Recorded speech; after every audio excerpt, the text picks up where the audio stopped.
하나님 말씀은 사무엘하 21장 1절부터 보겠습니다. 다윗의 시대에 해를 거듭하여 3년 기근이 있으므로 다윗이 여호와 앞에 간구하매 여호와께서 이르시되 이는 사울과 피를 흘린 그의 집으로 말미암음이니 그가 기브온 사람을 죽였음이라 하십니다. 다윗의 시대에 3년 동안 기근이 있었습니다. 3년 동안 이 가뭄으로 비가 오지 않는 것은 얼마나 고통스러운 일이겠습니까? 이 먹는 문제가 아주 흉해진 거죠. 우리가 이 시대에도 굶어 죽는다, 아사, 가장 큰 비극이지요. 우리가 잘 먹을 수 없다, 이것보다 더 큰 비극이 있겠습니까?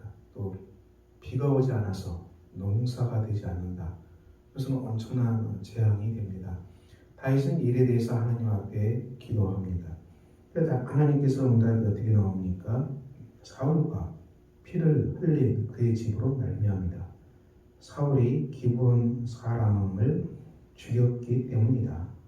기브온 사람들은 물론 이스라엘 백성들은 아닙니다. 그렇지만 이 사람들은 여호수아와 맺은 언약이 있고요. 이 여호수아와 맺은 언약이 있기 때문에 기브온 사람들은 이스라엘 땅에서 살아갈 수 있도록 하셨습니다. 그런데 사울 왕이 이 기브온 사람들을 죽였다는 것이죠. 이 무지한 사람을 죽인 피의 대가, 죄의 저주, 재앙이라고 할 수 있겠습니다. 그래서 다윗이 그러면 어떻게 해야 됩니까? 이 기브온 사람들을 불러서 물어봅니다. 기브온 사람들이 어떻게 대답합니까?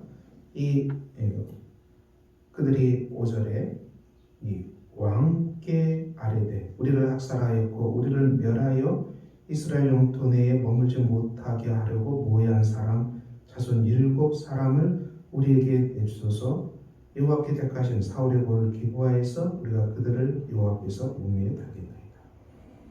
우리를 학살하려고 했던, 멸하려고 했던 사람의 자손 7사람을 택해서 보내라. 그러면 우리가 그들을 우리가 죽이겠다. 이렇게 얘기합니다.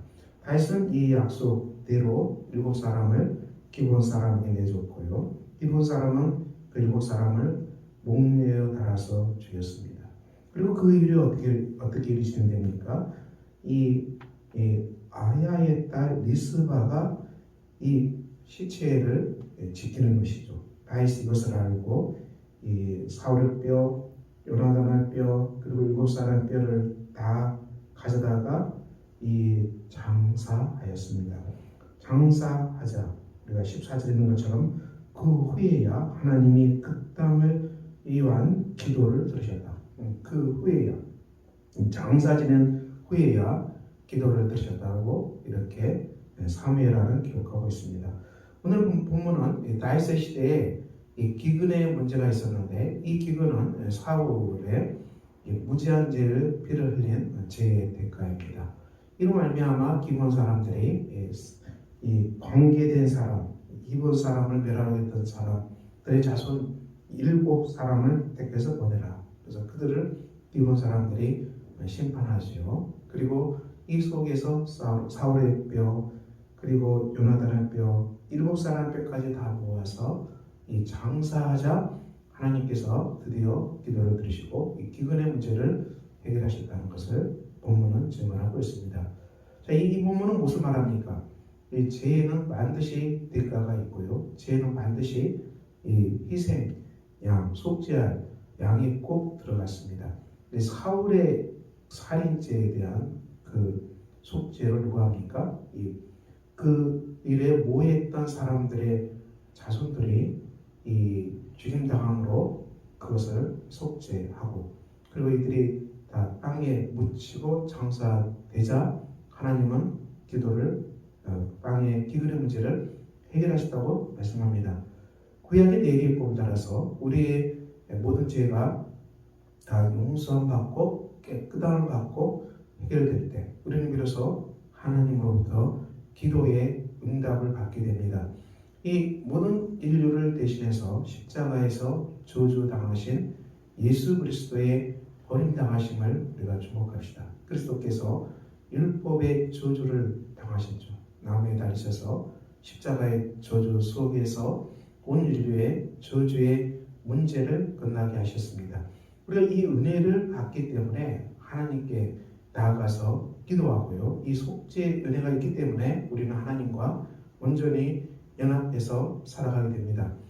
오늘 본문에서도 예수 그리스도의 십자가의 저주 그리고 십자가 속에서 인류의 죄를 해결하신 속죄의 법을 보게 됩니다. 더군다나 그리스도께서는 무덤에 장사되고 다시 부활하셨습니다. 그래서 우리에게 의로움이 됐다고 신약성경은 증언하는데요. 오늘 본문처럼 이들은 다 죽임당하고 땅에 묻혔습니다.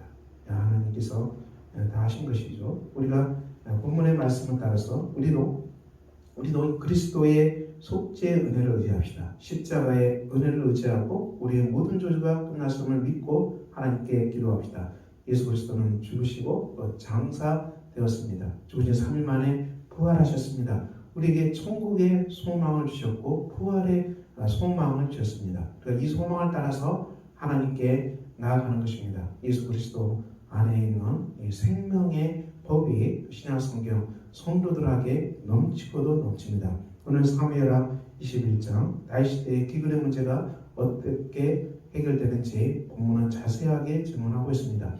오늘 우리가 하나님 앞에 간절히 나아갈 때 우리는 무엇을 의지하고 하나님께 기도합니까? 우리는 예수 그리스도 안에서 우리를 위해서 베풀어 주신 하나님의 속죄의 법, 은혜의 법만을 의지하고 그리스도의 십자가에 조상하신 그 은혜만을 의지하고 우리가 하나님께 간절히 나아가서 우리의 모든 죄가 용서함 받고 이 속에서 부활의 생명으로 충만케 되고요. 성령의 생명으로 충만케 되는 이 놀라운 역사 속에서 우리가 하나님과 교통하는 이 놀라운 은혜 속에서 우리의 기도가 응답받는 기적이 일어나게 될 것입니다. 성도 여러분, 여러분은 어떤 기도를 가지고 있습니까? 어떤 기도 제목을 가지고 있던 우리가 그리스도의 속죄의 법을 의지하고 그리스도의 부활의 법을 의지하고 그리스도의 생명의 법을 의지해서 하나님 앞에 간절히 나갑시다. 주께서 우리의 기도를 응답하여 주시고 예수 그리스도의 속죄의 법을 따라서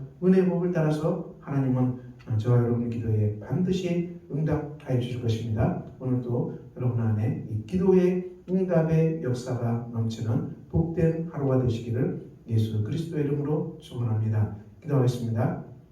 하나님 아버지, 오늘도 우리가 주 안에서 걸어갑니다. 주께서 우리를 만져주시고 예수 그리스도의 얼굴 안에 있는 속죄의 법, 그 은혜의 법으로 우리를 만져주시사 우리의 모든 저주가 끝나고 이제는 예수 그리스도 안에 있는 은총으로 말미암아 우리가 그리스도의 부활의 생명으로 충만하게 되는 놀라운 은혜가 있게 하셔서 이 은혜를 따라서 우리가 기도하게 하셔서 오늘도 주님으로부터 기도가 응답받는 복된 성도들로 우리 아버지께서 역사하여 주시옵소서. 예수 그리스도의 이름으로 기도합니다. 아멘.